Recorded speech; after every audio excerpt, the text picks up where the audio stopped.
걸머지시고 십자가에 못 박혀 돌아가시고 3일 만에 부활하시고 나서 50일 만에 마가의 다락방에 찾아오신 성령, 마가의 그 다락방에 찾아오신 그 성령 강림하신 그날을 기억해서 우리가 성령 강림 주일로 이 주간을 이제 주일을 지키고 있는 것입니다.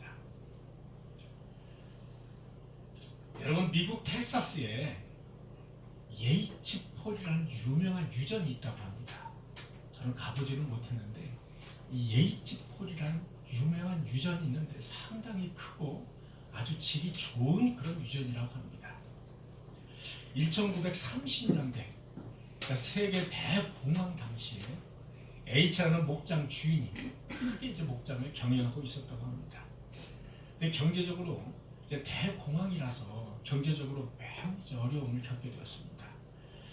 목장을 구입할 때 은행에서 이제 자금을 빌려서 목장을 이제 구입을 했는데 그 유금자금을 갚을 길이 이제 없는 겁니다. 막막해졌어요. 그래서 파산 직전에 와 있었습니다. 이제 H는 정부 보조금으로 근근히 생활을 해갔습니다. 빚이 점점 늘어나면서 목장을 이제 통째로 날릴 아주 그런 위기에 처해 있는 겁니다. 그러던 어느 날 한 석유 회사가 지질 조사를 한다고 찾아왔습니다. 아무래도 당신의 땅에 석유가 매장이 돼 있을 수가 있는 것 같은데 조사를 좀 하고 싶다. 이 H는 자기 땅에 뭐 석유가 묻혀 있을 가능성은 거의 아예 생각도 못했던 그런 사람입니다. 지질조사단은 H를 설득해서 시추를 허락받았습니다. 약 300m, 많이 판 것도 아니죠. 300m면 그렇게 많이 판 게 아닙니다. 300m 정도 땅을 파내려가던 중 큰 유전을 발견하게 되었습니다. 이 유전은 그 당시 하루에 9만 배럴, 12만 배럴, 하루에 15만 배럴을 생산하는 아주 질 좋은 유전이 발견된 것입니다. H는 하루아침에 억만장자가 되었습니다. H는 자기 땅에 얼마나 가치 있는 보물이 숨겨져 있는지를 알지 못하며 그저 하루하루를 걱정과 근심으로 근근히 죽지 못해서 버티고 있었다. 바로 그게 H라는 겁니다. 여러분, 우리는 하나님을 믿고 예수님을 믿는다고 하는 신자들입니다. 신앙으로, 믿음으로 우리가 살아간다고 하는, 다른 이방인들과 구별되어 살아간다고 하는 그런 신자들입니다. 그러나 H처럼 늘 육적으로 우리는 허덕이면서 매일같이 허덕거리면서 살고 있는 것이 우리의 또한 현실입니다. 여러분, 물질에 허덕이고 그리고 나약한 육신의 질병의 곤고함으로 허덕이고 그리고 자녀 문제, 가정 문제, 직장 문제로 늘 허덕거리면서 그렇게 살아가는 것이 우리의 현실이 아닙니까? 그나마 우리가 좀 이방인들과 나은 것은 미래 소망을 가지고 장래 소망을 가지고 있다는 겁니다. 예수를 믿음으로 위로를 받고 산다는 겁니다. 하나님의 은혜를 받고 우리가 산다라는 것. 그런데 어떨 때는 그것조차도 잊어버리면서 사는 겁니다. 왜냐? 내 육신을 먼저 생각하게 되고 내가 보이는 것을 먼저 생각하게 되기 때문에 허덕거리면서 늘 터덕터덕거리면서 살아가는 게 우리의 인생입니다. 자, 그렇다면 육적인 것은 그렇다 하더라도 여러분, 영적인 것은 어떻습니까? 하나님을 믿는다고 하면서 영적으로 H처럼 늘 파산당할까봐 두려움에 시달리면서 살고 있지 않으십니까? 늘 근근히 영적으로 근근히 버티고 있지 않으십니까? 여러분들 신자라고 하면서 하나님을 믿고 예수 그리스도를 메시아 그리스도로 인정하면서 주라고 고백하면서 그 믿음 가지고 사실은 우리가 영적으로 근근하게 버티고 있지는 않은지 다시 한번 생각을 해봐야 됩니다. 그렇다면 정말로 우리가 잘못 살고 있는 것은 아닐까요? 여러분, 우리 속에 내주하시는 성령 하나님의 은혜가 묻혀있는 그 예이츠 땅에 묻혀있는 그 엄청난 가치의 보물처럼 우리 마음속에 내주하시는 성령님이 계시다는 사실을 까맣게 그 사람처럼 모르고 살고 있다는 겁니다. 우리가 깨닫지 못하고 근근히 하루를 버티고 있는 그런 바보 같은 삶을 우리는 살고 있다는 겁니다. 어마어마한 가치의 그 석유가 매장되어 있는 것이 우리는 영적으로 하나님의 성령님의 은혜를 입고 살고 있다는 것, 내주하시는 성령이 계시다는 사실, 그 가치를 우리가 예이치처럼 까맣게 모르고 늘 근심과 걱정을 안고 살고 있다는 겁니다. 여러분, 예이치가 정작 놓친 것은 자신의 땅에 묻혀있는 엄청난 가치의 보배로운 그 존재를 예이치는 놓치고 있다는 겁니다. 그것을 여러분 알았더라면, 여러분 예이치가 나의 땅에 묻혀있는 그 어마어마한 보배로운 가치를 알았더라면 그것을 당장 캐내어서 돈으로 환전하지 않더라도 예이치의 삶은 어땠을까요? 그렇게 근근히 하루하루를 버티며 근심과 걱정으로 살았을까요? 아마 그렇지 않을 겁니다. 그의 삶은 그것을 팔지 않더라도 그 가치가 있다라는 것을 아는 그 자체만 가지고 풍요로운 삶, 매일매일 기쁨이 넘치는 삶을 살았을 것입니다. 그렇죠? 여러분 곰곰이 생각해보면 예이치는 그 사실 자체를 까맣게 모르고 살았기 때문에 근심과 걱정을 안고 살았던 겁니다. 바로 그 묻혀있는 엄청난 가치 존재가 바로 우리 안에 내주하시는 성령님이라는 사실인 것입니다. 이것을 우리 신자들이 알아야 된다는 겁니다. 그것을 팔아서 돈으로 환전하지는 않지만 우리는 육의 가치보다 영의 가치를 훨씬 더 크게 보고 있는 신자들입니다. 그렇기 때문에 우리 안에 내주하시는 성령님의 가치라는 것은 어느 그것과 비교할 수 없는 어마어마한 가치가 있다는 것입니다. 여러분 요한복음 16장 7절의 말씀, 내가 너희에게 실상을 말하노니 내가 떠나가는 것이 너희에게 유익함이라. 내가 떠나가지 아니하면 보혜사가 너희에게로 오지 아니할 것이요 내가 떠나가면 내가 그를 너희에게로 보내리니. 14절의 말씀, 진리의 성령이 오시면 그가 너희를 모든 진리 가운데 인도하시리니 그가 스스로 말하지 않고 오직 들은 것을 말하며 장래일을 너희에게 알리시리라.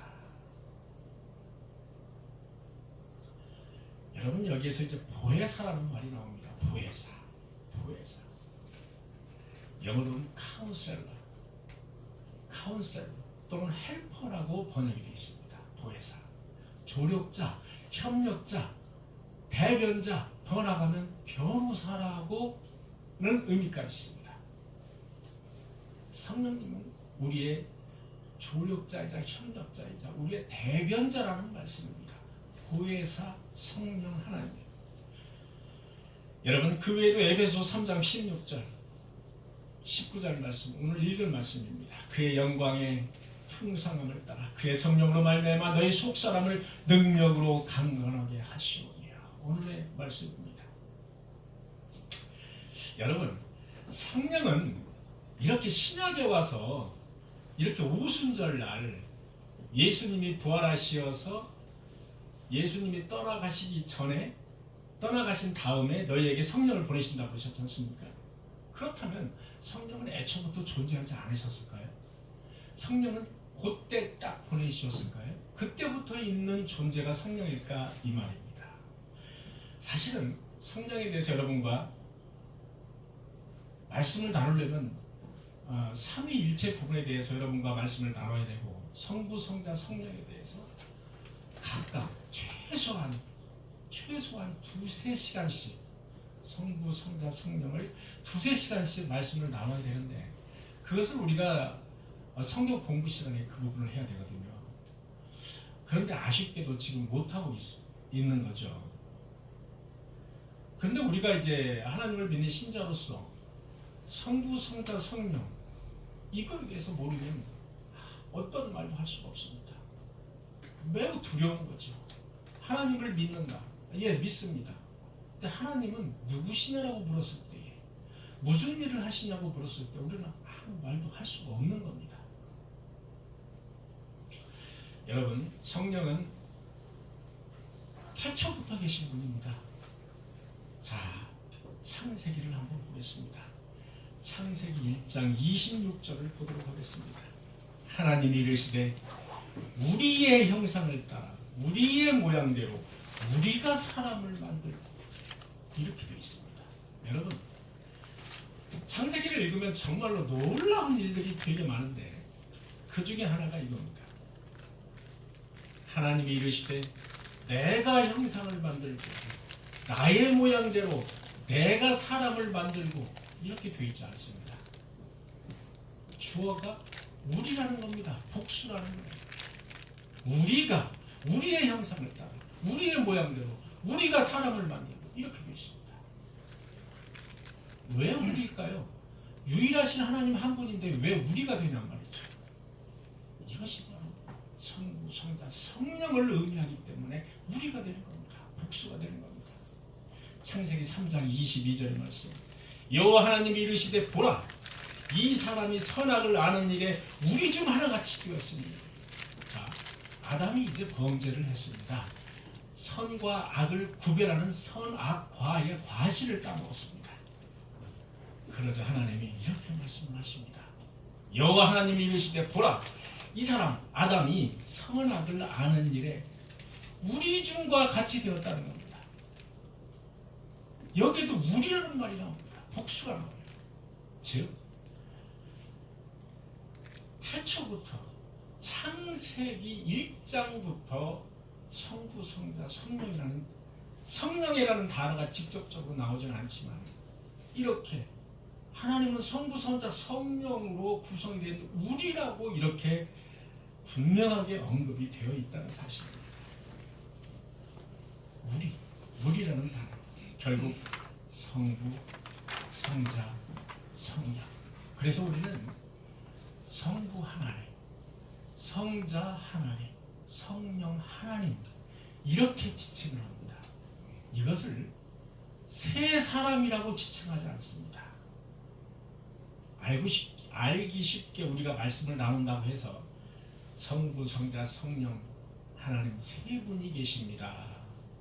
이렇게 이야기하는 것은 정말 몰상식한 말이라는 겁니다. 아주 몰상식한 말입니다. 아주 잘못 알려주는 것이라는 얘기입니다. 성부, 성자 하나님은 사람으로 지칭하지 않습니다. 성부, 성자 하나님은 삼위격으로 지칭을 합니다. 즉 위격이라는 말이 이해가 안 됩니다. 왜? 중국어를 번역을 했기 때문에. 그래서 더 쉽게 이해하기 위해서는 삼인격 이렇게 이해를 하는 것이 훨씬 더 우리에게는 빨리 들어오는 말이죠. 그래서 성부, 성자 하나님, 유일하신 하나님은 유일하시지만 유일하신 하나님의 구성은 삼위격으로 구성이 되어 있다, 삼인격으로 구성이 되어 있다라고 우리가 기본적으로 틀이 딱 박혀져 있어야 됩니다. 우리 신자들.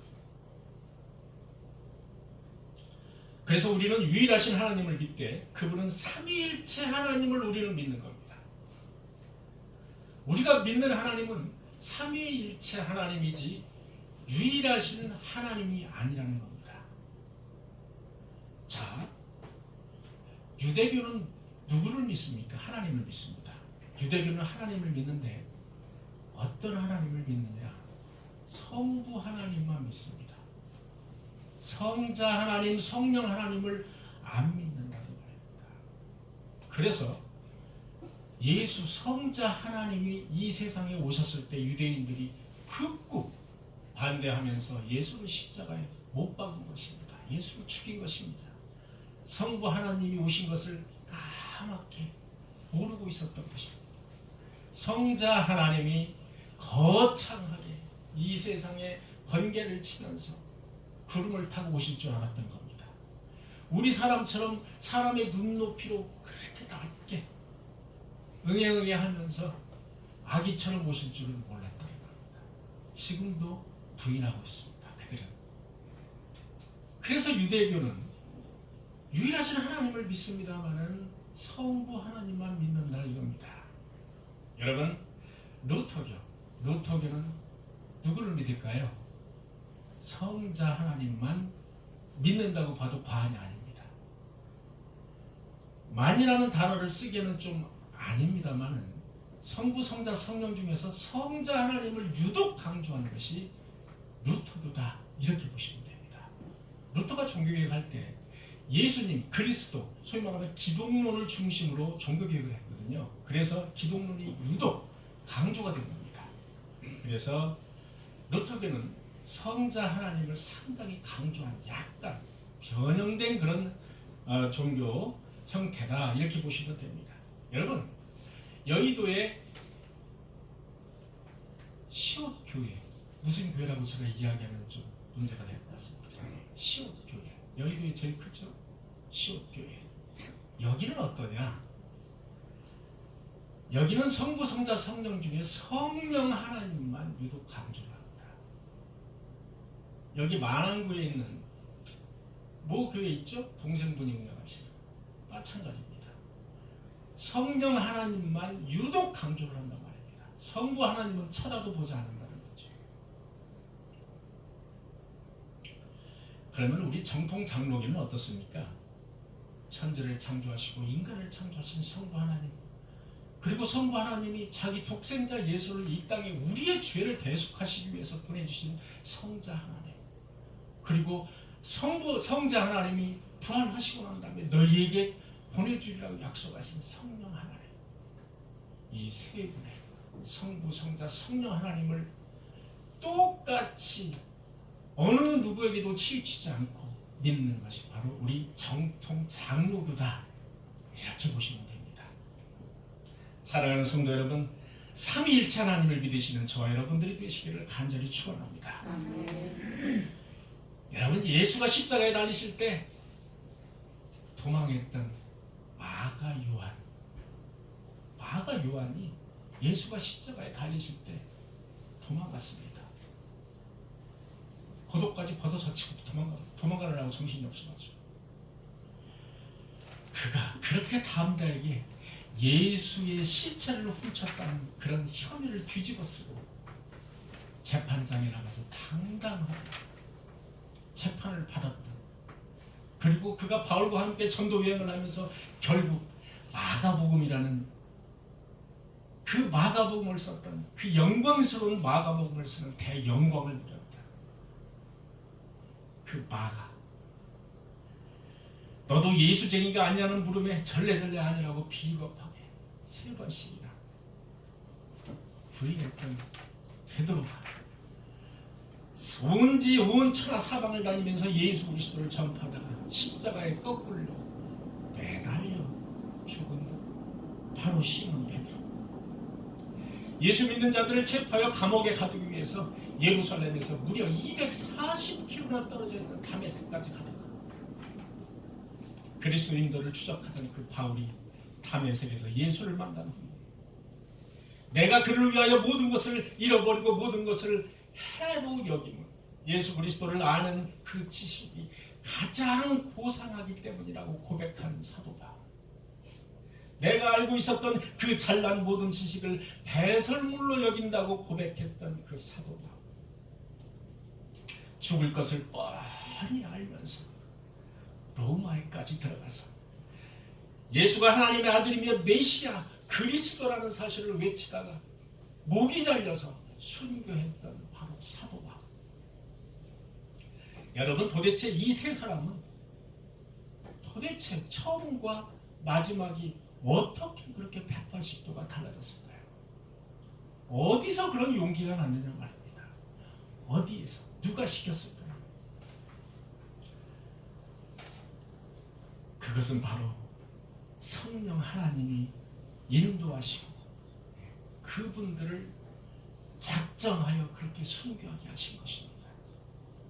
그분들을 나의 그릇으로 택하셔서 그렇게 인도하신 겁니다. 그분이 바로 성령 하나님이라는 겁니다. 성경에는 성령에 대해서 이렇게 언급을 하고 있습니다. 성령님께서는 여호와의 영이다. 주의 영이시다. 지혜의 영이시다. 여호와를 경외하는 영이시다. 진리의 영이시다. 구약시대부터 신약시대 오순절 강림까지 지속적으로 성경은 창세기 때부터 성령에 대해서 언급하고 있습니다. 여러분, 신약에서는 요한복음 16장 14절의 말씀, 진리의 성령이 오시면 그가 너희를 모든 진리 가운데로 인도하시리니, 즉 성령이 신자들 속에 임하신다는 것이며 거하신다는 것이고 은혜를 부어주신다는 것이며 이끄시고 인도한다는 사실을 저와 여러분들이 믿으시기를 간절히 축원합니다. 아멘.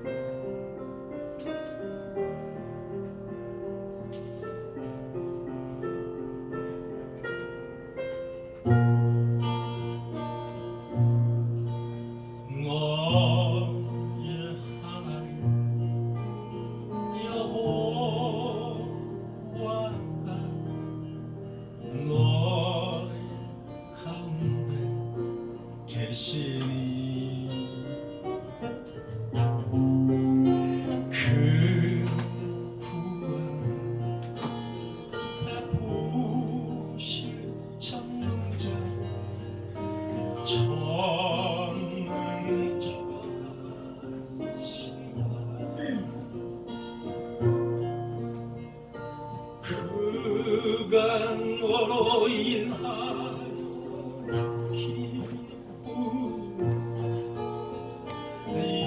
이기지 못하시며 너를 잠잠히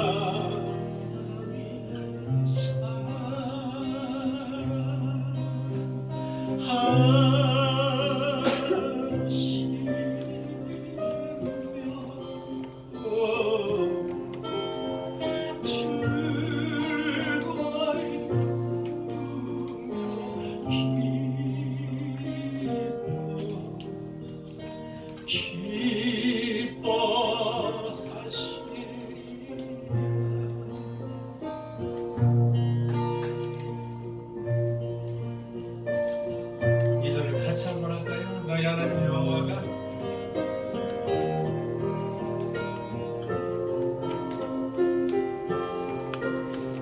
너희 하나님 여호와 너의 하나님 여호와 너희 가운데 계신 너희 가운데 계시니 그는 구원을 베푸실 전능자시라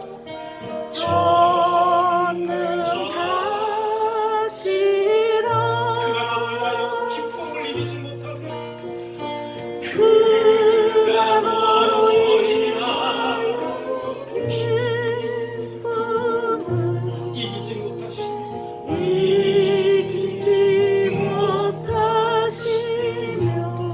너를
그리스도의 지체입니다. 우리 신자는 그리스도의 지체, 예수님의 지체라는 말입니다. 예수님은 나는 포도나무고 너희는 가지라고 말씀하셨습니다. 우리는 늘 예수 그리스도의 몸과 같이 붙어 다니는 지체라는 말입니다. 우리 믿는 신자들은 예수님의 가지, 가지도 역시 붙어 있기 때문에 지체인 것입니다. 지체이기 때문에 우리 몸속에 늘 성령님이 거하신다는 말입니다. 여러분, 예수 그리스도의 몸속에 성령님이 같이 존재하신다는 것은 당연한 말씀이겠죠? 하나님은 성부, 성자, 성령으로 구성이 되어 있기 때문에 당연한 이야기죠. 그런데 우리는 예수님의 지체라는 겁니다. 그러면 우리는 성령님과 늘 함께 하고 있는 그 한 몸이라는 겁니다.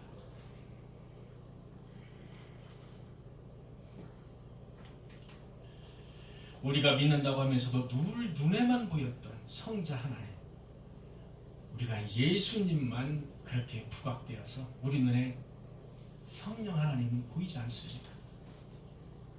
항상 신자들 마음속에 내주하시고 역사하시는 그런 성령님을 스스로, 우리 스스로가 보이지 않는다고, 눈에 보이지 않는다고 스스로가 외면하면서 살고 있기 때문에 그 가치가, 그 보물의 가치가 얼마나 큰지, 그렇게 외면하면서 우리가 살고 있기 때문에 이 각박한 현실을 살아가기, 영적으로 허덕허덕거리면서 그렇게 살아가고 있다는 것입니다. 왜? 그 보물의 가치를 모르고 살고 있기 때문에. 마틴 로이드 존슨의 그 성령론, 구원론, 그쪽에 나오는 내용을 보면 예수 부활 이후 50일 만에 최초의 초대교회였던 마가의 다락방, 그 마가의 다락방에 임하셨던 오순절 성령 강림 사건, 이 성령 강림 사건을 한마디로 요약하면 신자와 그리스도와의 연합이다. 한 글자를 더 붙이면 신자와 예수 그리스도와의, 즉 우리와 예수 그리스도, 우리와 성령님과의 인격적인 연합이다. 이렇게 신학적으로는 말을 합니다. 여러분들이 반드시 기억해 둬야 될 것은 우리와 하나님, 더 좁히면 우리와 예수 그리스도, 더 좁히면 우리와 성령님 간의 인격적인 연합이라는 단어를 여러분들은 반드시 기억하셔야 됩니다. 연합이라는 말입니다. 연합. 믹싱이 됐다는 겁니다. 연합이다. 우리는 한 몸이라는 겁니다. 예수 그리스도와 그리고 성령님과 한 몸이라는 겁니다. 성령님의 내주하심을 통해 제자들이 하나가 되었고, 여러분 전 세계 16개국으로부터 온 그런 사람들조차도 서로가 언어가 통하는 그런 역사가 이루어졌다는 말입니다. 그것이 바로 뭐죠? 방언입니다. 서로가 알아듣는 겁니다. 각 나라 16개 나라에서 마가의 다락방으로 120명이 모였습니다. 성경을 보면. 그런데 그들이 말하는데 성령이 임하시니까 성령이 강한 바람으로 역사에서 임하셨다고 나와 있죠. 임하시니까 각 나라에서 말을 하고 있는데 그것이 바로 언어가 서로 통하더란 말입니다. 그것이 바로 방언입니다.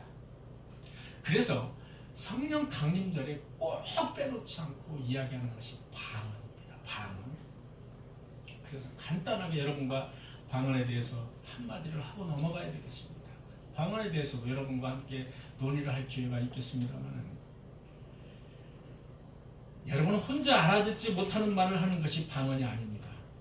혼자 알아듣지 못하는 말로 하는 것이 방언이 아니라는 겁니다. 혼자 알아듣지 못하고 하는 말, 내가 무슨 말을 하고 있는지도 모르면서 하는 말, 이것은 방언이 아닙니다. 우리는 방언에 대해서 정말로 조심해야 될 것이, 왜냐하면 그릇된 방언은 인간의 교만의 덫으로 인해서 늘 거기에 악령이 끼어 있을 수 있다는 겁니다. 늘 경계에 대상이 되어야 되는 것이 바로 방언입니다. 오늘날 성령과 방언의 문제는 교파를 가를 만큼 큰 비중을 차지해 왔습니다. 우리 한국에서는. 유럽이나 미국이 아니고요. 한국에서. 한국은 감성이 있는 나라이기 때문에 그렇습니다. 여의도의 큰 시옷교회, 여의도의 큰 시옷교회는 방언을 하지 못하면 구원이 없다. 구원의 증거가 바로 방언이다. 방언을 구원론과 직결시켰습니다. 즉 삼위일체 하나님 중 성령님을 너무 부각을 시켰습니다. 그래서 이단으로 정죄를 받기 일본 직전에 그 말을 취소했습니다. 여러분, 신약의 절반을 기록한 사도 바울, 사도 바울은 방언에 대해서 어떻게 이야기할까? 여러분들 집에 가서 한번 읽어보시기 바랍니다. 고린도전서 14장 4절의 말씀입니다. 외우기도 쉽습니다. 고린도전서 14장 4절의 말씀을 반드시 읽어보시기 바랍니다. 14절에서 쭉 한 10절만 읽어보시면 방언에 대해서 아하, 사도 바울이 방언에 대해서 이렇게 말을 하고 있구나. 사도 바울이 방언을 어떻게 생각하고 있구나라는 것을 금세 알아차릴 수가 있습니다. 제가 쭉 나열해서 여러분과 함께 말씀을 나누려고 하다가 아주 핵심적인 두 구절만 여러분께 소개를 해드리겠습니다. 사도 바울은 방언에 대해서 이렇게 말을 하고 있습니다. 만일 나팔이 분명하지 못한 소리를 내면 누가 전투를 준비하려? 만일 나팔이 분명하지 못한 소리를 내면 누가 전투 준비를 하려? 만일 방언을 말하는 자가 통역하여 교회의 덕을 세우지 못한다면, 통역해서, 자, 내가 방언으로 말을 한단 말입니다. 그것은 옆에 통역사를 세우든 아니면 본인이 통역을 하든 해서 교회에 덕을 세워야 된다는 얘기입니다. 그러나 덕을 세우지 못한다면 예언하는 자만 못하리라. 저는 사도 바울이 방언에 대해서 말을 하는 구절을 쭉 읽으면서 방언에 대해서 긍정적인 구절을 단 한 구절도 발견하지 못했습니다. 그럼에도 불구하고 우리나라 교회에서는 이상하리만큼 무슨 사경회다 부흥회를 열면 무조건 무슨 방언으로 말한다고 하면서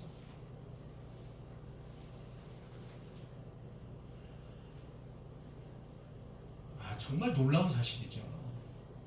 무엇을 말하고 있는지도 모릅니다. 본인도.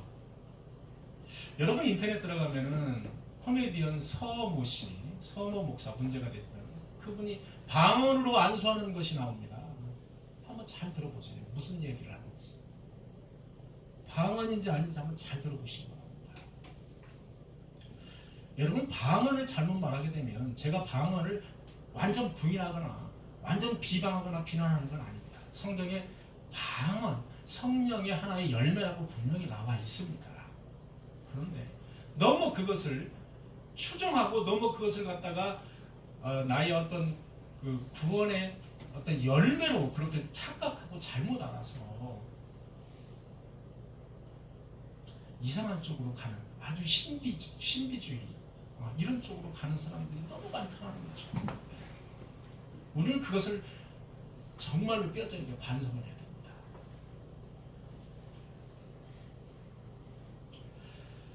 여러분, 오늘은 성령 강림주일입니다.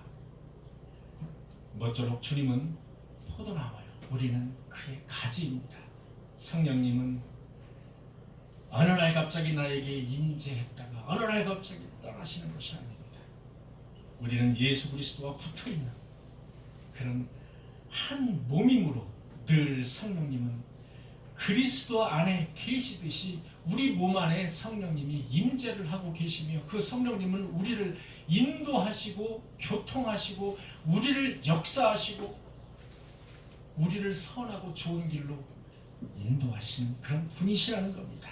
아멘. 사랑하는 성도 여러분, 내 안에 임재하시는 그 성령님을 사모하면서 엄청난 가치를 사는 안에 임재하시는 그 성령님이 얼마나 엄청난 가치가 있는 분인가를 우리가 삶을 깨달으면서 살았어. 풍성한, 영적으로 풍성한 그런 삶이 되어서 마지막 때에 정말로 하나님 보시기에 지혜로운 자가 되시기를, 그런 사람이 바로 저와 여러분이 되시기를 간절히 축원합니다. 아멘. 기도하시겠습니다. 주님 감사합니다. 오늘도 우리에게 주 앞에 나와서 예배하게 하심을 진심으로 감사를 드립니다. 우리가 이 세상에 살면서 육적으로 또는 영적으로 매우 허덕허덕거리면서 살아가고 있음을 주님께 고백을 합니다. 나의 안에 성령님이 임재하시고 내주하심에도 불구하고 그 가치가 어마어마하게 큼에도 불구하고 우리는 그 가치를 알지 못하고 외면하면서 살고 있지 않은지 이 시간 다시 한번 우리를 뒤돌아볼 수 있도록 주께서, 성령님께서 인도하여 주시옵소서. 우리의 삶, 우리 신자들의 삶을 주께서 보호하시고 선한 길로 인도하시고 문제가 있을 때마다 주께 내어 드릴 수 있는, 그래서 주님께 해결함을 맡길 수 있는 우리 성도들이 되어서 우리의 삶을 더욱더 풍성하게 살 수 있는 우리 성도들이 되게 하여 주시옵소서. 아멘. 이 모든 말씀 예수 그리스도의 이름으로 간절히 기도하옵나이다. 아멘.